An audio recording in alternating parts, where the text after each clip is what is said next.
మిత్రులారా నమస్తే, నేను మీ ప్రసాదమూర్తి. తెలంగాణలో ముఖ్యమంత్రి రేవంత్ రెడ్డి ప్రారంభించినటువంటి ఆ కాస్ట్ సర్వే, దానికి సంబంధించి ఆయన త్వరలో అసెంబ్లీలో ప్రవేశపెట్టబోతున్నటువంటి బిల్లులు, వాటి చట్ట సమ్మతి, దీనికి సంబంధించి చాలా పెద్ద చర్చ జరుగుతూ ఉందండి. కేవలం ప్రతిపక్షాలే కాదు, మేధావులు కూడా దీని మీద, సీనియర్ జర్నలిస్టులు కానీ, మేధావులు కానీ, ప్రొఫెసర్స్ కానీ, అందరూ కూడా, రాజకీయ విశ్లేషకులు కానీ అందరూ కూడా మాట్లాడుతున్నారన్నమాట.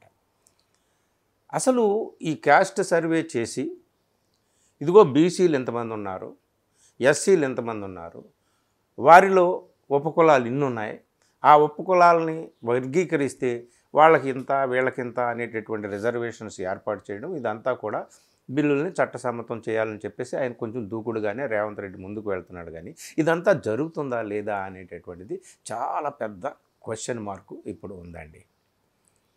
అది అసలు ఏమిటి, ఈ క్యాస్ట్ సర్వే ఏ విధంగా రేవంత్ రెడ్డి చేపట్టాడు, దీంట్లో ఆయన చేపట్టినటువంటి విధానం ఏమిటి, దీంట్లో ప్రతిపక్షాలకు లేదా ఇతర బీసీ సంఘాలకు కానీ, ఎస్సీ ఎస్టీ సంఘాలకు కానీ, వివిధ కుల సంఘాలకు అభ్యంతరాలేంటి, సందేహాలేంటి, అసలు ఇది వర్కౌట్ అవుతుందా? చాలామంది ఆశిస్తున్నట్టుగా అటు ఎస్సీ ఉపకులాల్లో వాళ్ళు ఒక వర్గీకరణ జరిగిపోయింది, ఇక చట్టం అమల్లోకి వస్తుంది అని చెప్పేసి వాళ్ళల్లో కొంతమంది ఆశిస్తున్నట్టుగా, ఇవన్నీ కూడా జరుగుతాయా లేదా అనేటటువంటిది ఈ వీడియోలో మాట్లాడదాం మనం. ఫస్ట్ ఆఫ్ ఆల్ అసలు క్యాస్ట్ సర్వే గురించి, ముఖ్యంగా తెలంగాణలో క్యాస్ట్ సర్వే గురించి మాట్లాడదాం. ఈ తెలంగాణలో క్యాస్ట్ సర్వే అనేటటువంటిది తెలంగాణ కాంగ్రెస్ అధికారంలోకి వచ్చిన సంవత్సరం తర్వాత చేపట్టినటువంటి ప్రక్రియ. అయితే దీన్ని ఎందులో భాగంగా చేపట్టారు అంటే, రాహుల్ గాంధీ ఇదొక మహావిప్లవ కార్యక్రమంగా ఆయన భారత్ జోడో యాత్ర తర్వాత భారత న్యాయ యాత్ర అని చెప్పి చేశాడు కదా, ఆ న్యాయయాత్ర సందర్భంగానే ఆయన ఈ సోకాల్డ్ అగ్రవర్ణ హిందుత్వవాదులకు వ్యతిరేకంగా మనం ఏ కార్డు తీస్తే పనికొస్తుంది అనేటటువంటి ఆలోచనలో ఆయన అనేక ఆలోచనలు చేసి, ఇదిగో క్యాస్ట్ సర్వే అనేటటువంటి తీయాలి, ఈ సోకాల్డ్ అప్పర్ కాస్ట్ హెజిమోనీ అనేటటువంటిదే ఈ దేశంలో రాజ్యాంగబద్ధంగా హక్కులు కల్పించబడినటువంటి నిమ్న వర్ణాలకు వాళ్లకు సర్వ హక్కులు అందడం లేదు, రాజ్యాంగం కల్పించినటువంటి హక్కులు కూడా అందడం లేదు, వాళ్ళ జనాభా నిష్పత్తి ప్రకారం వాళ్లకు అందాల్సినటువంటి విద్య, ఉపాధి రంగాలలో, రాజకీయ రంగాల్లో వాళ్లకు దక్కాల్సినటువంటి వాటా దక్కట్లేదు అనేటటువంటి వాదన రాహుల్ గాంధీ తీసుకొచ్చేటప్పటికి కొంచెం బీజేపీ వారు డైలమాలో పడ్డారు, డిఫెన్స్లో పడ్డారు. జనరల్ ఎలక్షన్లో రాహుల్ గాంధీ చేసినటువంటి వాదన కూడా చాలా వరకు యూపీ లాంటి చోట్ల కాంగ్రెస్కి, అటు సమాజ్వాదీ పార్టీ లాంటి ప్రతిపక్షాలకు కూడా మేలు జరిగింది. ఇందులో భాగంగానే తెలంగాణలో 2023 ఎన్నికల ప్రచారం సందర్భంగా కూడా వీళ్ళు ఒక ప్రకటన చేశారు. ఏమిటంటే, మేము కానీ అధికారంలోకి వస్తే తప్పనిసరిగా తెలంగాణలో క్యాస్ట్ సర్వే చేసి తీరుతాము, దేశానికి అంతటికీ కూడా తెలంగాణ ప్రభుత్వం ఈ విషయంలో ఒక నమూనా, ఒక ఎగ్జాంపుల్, గ్రేట్ ఎగ్జాంపుల్గా నిలుస్తుంది అని చెప్పేసి రేవంత్ రెడ్డి గారిని, అటు కాంగ్రెస్ నాయకులు కానీ చెప్పారు. దీని అంతటికీ కూడా ఆ బ్రెయిన్ ఎవరిది అంటే రాహుల్ గాంధీది. ఆయన ఇచ్చినటువంటి ఒక ప్రణాళిక, ఒక సూత్రం, ఒక నినాదం ఏదైనా కావచ్చు, దాన్ని అందిపుచ్చుకొని రేవంత్ రెడ్డి ఇక్కడ ఆ క్యాస్ట్ సర్వేకి సంసిద్ధత వ్యక్తం చేయడమే కాదు, సన్నద్ధుడయ్యాడు, క్యాస్ట్ సర్వేని కూడా చేపట్టాడు. అంత అయింది. ఎప్పుడు సంవత్సరం అయిపోయింది ఆ క్యాస్ట్ సర్వే చేపట్టడానికి. సో అది చేసిన తర్వాత ఆయన ఏం చెప్తున్నాడయ్యా అంటే, అసెంబ్లీలో ఒక సింగిల్ మెంబర్ కమిషన్ ఏర్పాటు చేయడము, దానికి సంబంధించినటువంటి ఎస్సీ ఉప కులాల వర్గీకరణ, దీనికి సంబంధించినటువంటిది ఇదంతా కూడా ఈ క్యాస్ట్ సర్వే అనేటటువంటిది కూడా ఈ ప్రణాళిక కమిటీ ఏదైతే ఉందో, ప్లానింగ్ కమిషన్కి సంబంధించినటువంటి ఆ సంఘం ఏదైతే ఉందో దాని ఆధ్వర్యంలో క్యాస్ట్ సర్వే నిర్వహించడం, ఇదంతా కూడా చేశాడు. అది చేసిన తర్వాత ఆయన ఏమిటాయంటే, ఇదిగో బీసీ కులాలు ఎంతమంది ఉన్నారు, ఈ నిష్పత్తి ప్రకారం 46.25% బీసీలు ఉన్నారు. కాబట్టి ఇక్కడ బీసీలకి స్థానిక సంస్థల్లోనూ వాళ్ళకి రిజర్వేషన్ కల్పించాలి. 42% రిజర్వేషన్ నేను కల్పిస్తాను, మీరు దేశమంతా కల్పించండి అని బీజేపీకి సవాల్ చేస్తున్నాడు. అంతేకాదు విద్యా ఉపాధి రంగాల్లో కూడా 42% రిజర్వేషన్ కావాలి. ఇది మా కాంగ్రెస్ పార్టీ స్లోగన్, నినాదం, మా లక్ష్యం. ఇదిగో దీన్ని మేము ఢిల్లీ దాకా తీసుకెళ్తాం, ఈ ఎజెండాని మీరు కూడా అమలు చేయాలి కేంద్రంలో కూడా అని చెప్పేసి ఆయన సవాలు విసురుతున్నాడు. అలాగే ఎస్సీ క్యాస్ట్, సబ్ క్యాస్ట్ ఉన్నాయి, వాటి యొక్క వర్గీకరణ జరిగింది. వాటి యొక్క వర్గీకరణ ప్రకారం ఒక బాగా అణగారినటువంటి, చాలా తక్కువ జనాభా ఉన్నప్పటికీ బాగా అణగారినటువంటి వాళ్ళకి 1%, అలాగే 9% మాదిగలు, కొన్ని ఉపకులాలు, తర్వాత మాలలు, మరికొన్ని ఉపకులాలకు 5%, ఇలాగ 15%ని వాళ్ళు అక్కడ విభజించారు. వీటన్నిటికీ కూడా ఈ క్యాస్ట్ సర్వే ఆధారంగా చేసినటువంటి, ఈ కులగణన ఆధారంగా చేసినటువంటి ఈ మొత్తం సర్వే సమాచారం ఆధారంగా పునాదిగా ఇక్కడ వీళ్ళు కొన్ని చట్టాలు చేయబోతున్నారు. దీని మీద రేపొద్దున్న మార్చి 1వ తేదీ నుంచి 10వ తేదీ దాకా అసెంబ్లీ ప్రత్యేక సమావేశాలు జరుగుతున్నాయి. ఇదండి. అయితే నిజంగా అమలవుతుందా? చట్టం తీసుకొస్తాడా రేవంత్ రెడ్డి? అసలు తీసుకురావడానికి ప్రతిపక్షాలు సహకరిస్తాయా? అసలు ప్రతిపక్షాలు సహకరించినా సహకరించకపోయినా చట్టం అవుతుందా? లేదు, ప్రతిపక్షాలు సహకరించకపోయినా అటు బీసీ సంఘాలు, ఎస్సీ సంఘాలు సహకరిస్తాయా? ఇవన్నీ 190 అనుమానాలు. ఇవన్నీ అనుమానాలు అలా ఉంచితే అసలు వీళ్ళ అభ్యంతరం ఏంటి మిత్రులారా? వీళ్ళ అభ్యంతరం ఏంటి? ప్రతిపక్షాలు బీఆర్ఎస్ కానీ, బీజేపీ కానీ, ఇతర బీసీ సంఘాలు కానీ లేవనెత్తుతున్నటువంటి అభ్యంతరాలు ఏమిటి? దీని మీద మేధావులు కూడా చాలా అభిప్రాయాలు వ్యక్తం చేశారు. ఒకటి ఏమిటంటే, కాంగ్రెస్ ప్రభుత్వం ఇచ్చినటువంటి వాగ్దానం ప్రకారం ప్రభుత్వంలోకి రాగానే ఈ కులగణన ప్రక్రియ అనేటటువంటిది చేపట్టలేదు, చాలా కాలయాపన చేశారు అనేటటువంటిది ఒకటి. ఇంకొకటి, దీన్ని కేవలం ఒక విభాగానికి, ఈ ప్లానింగ్ కమిటీకి మాత్రమే దీన్ని మొత్తం కార్యక్రమాన్ని నిర్వహించేటటువంటి బాధ్యతను అప్పచెప్పారు. ఇందులో నిపుణుల యొక్క నైపుణ్యం అంతా, అందులో పాల్గొన్నటువంటి, ఆ సర్వేలో పాల్గొన్నటువంటి ఆ సభ్యుల యొక్క నైపుణ్యం ఎంత, వారికి ఏ విధమైనటువంటి ట్రైనింగ్ ఇచ్చారు, ఏ విధమైనటువంటి ప్రాసెస్ అనుసరించారు, దీనికి సంబంధించినటువంటి సమాచారాన్ని, పూర్తి సమాచారాన్ని ప్రజలందరికీ అందించి పరిపూర్ణమైనటువంటి టైం వాళ్ళకి ఇచ్చి వాళ్ళు అర్థం చేసుకునేటట్టుగా ప్రజల్ని దీనికి సన్నద్ధం చేయడానికి Congress party ప్రయత్నించలేదు.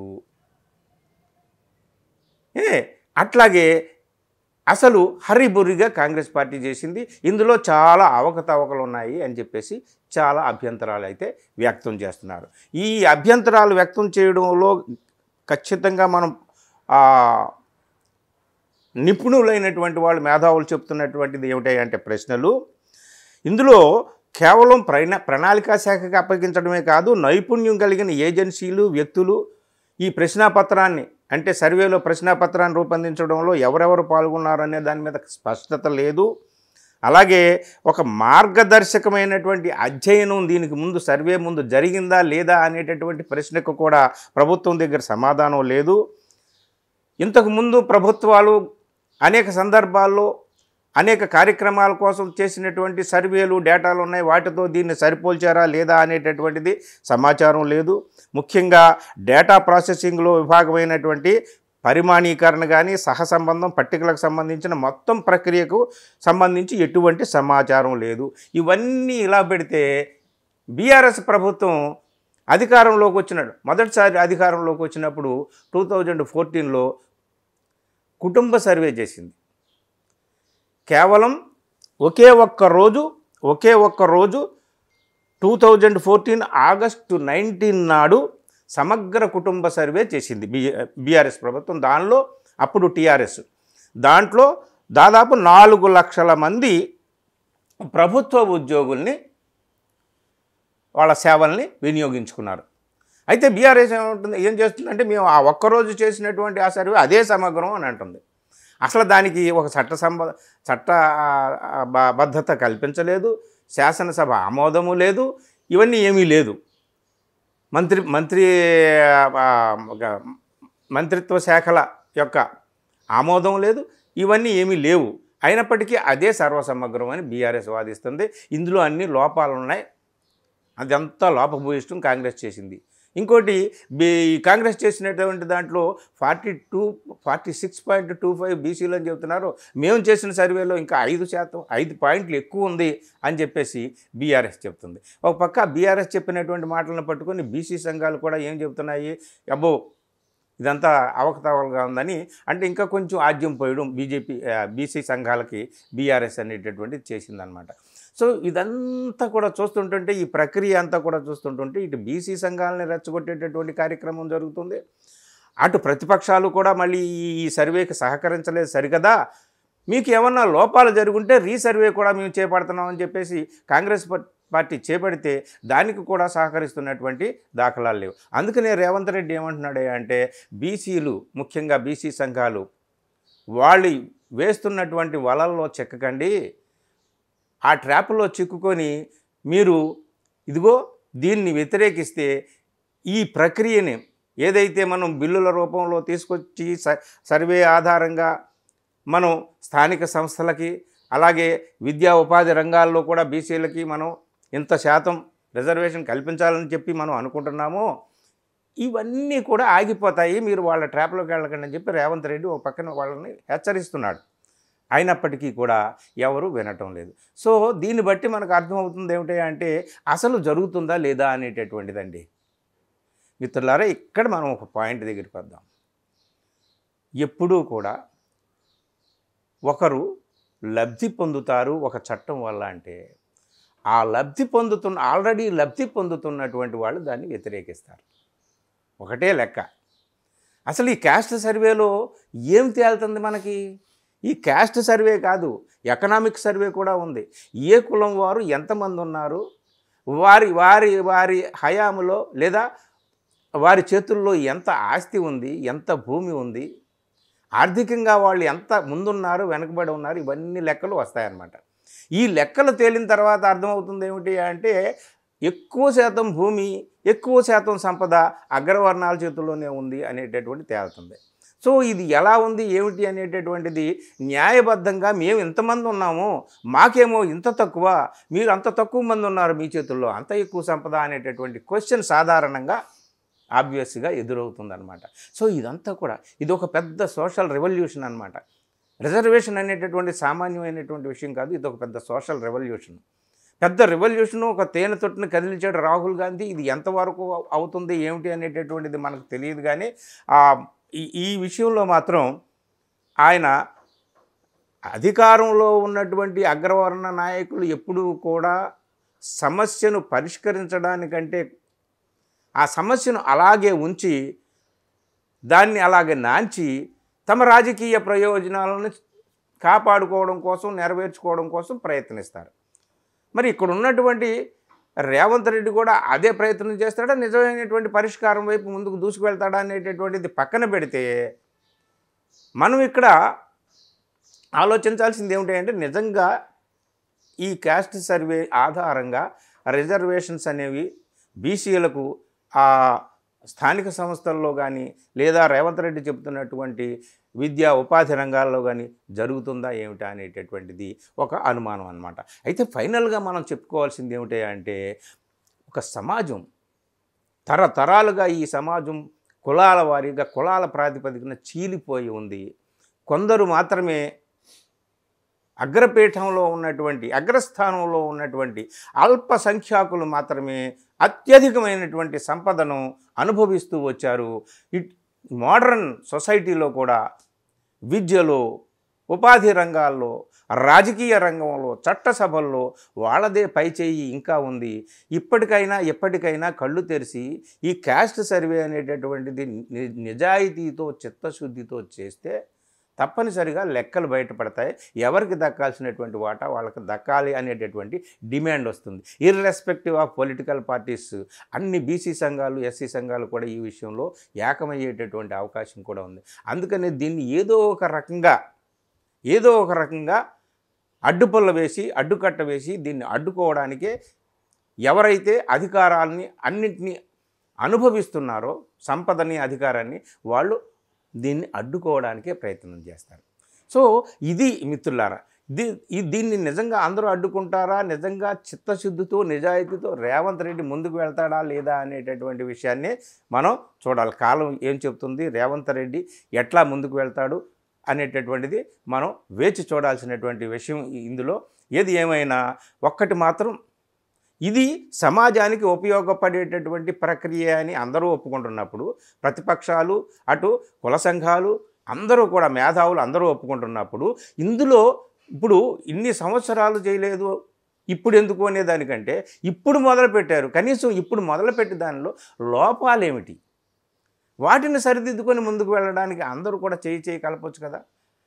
Irrespective of political parties అందరూ కూడా, అన్ని రాజకీయ పక్షాలు ఏకమై, ఇదిగో ఇప్పటి వరకు గతంలో ప్రభుత్వం ఇది చేసింది, ఈ సర్వే చేసింది, ఈ ప్రభుత్వం ఈ సర్వే చేసింది, ఇందులో ఈ లోపాలు ఉన్నాయి, ఈ లోపాలు సవరించుకోవడానికి ఒక టైం బౌండ్ ప్రణాళికతో ముందుకు వెళ్ళి వెంటనే దీన్ని పరిష్కరించుకొని సమాజంలో జనాభా నిష్పత్తి ప్రకారం ఎవరికి అందాల్సినటువంటి సంపదను కానీ, ఉద్యోగాలను కానీ, లేదా విద్యా రంగంలో కానీ ఎందులోనైనా సరే కేటాయింపుల విషయంలో వారి నిష్పత్తికి అనుగుణంగా వారికి దక్కితే బాగుంటుంది. దానికోసం అందరూ కూడా ఆభిజాత్యాలను, అహంకారాలను అన్నిటినీ కూడా పక్కన పెట్టి అందరూ ఏకమై చేయాల్సినటువంటి ఈ పనిని, దీన్ని రాజకీయం చేసి, మసిపూసి మారేడుకాయ చేసి, దీనికి న్యాయపరమైనటువంటి, చట్టపరమైనటువంటి అడ్డంకులు, అవరోధాలు కల్పించి దీనిలాగా ఆపేయాలని చూస్తే మాత్రం చరిత్ర ఎవరిని క్షమించదు. ఇది మిత్రులారా. Thank you.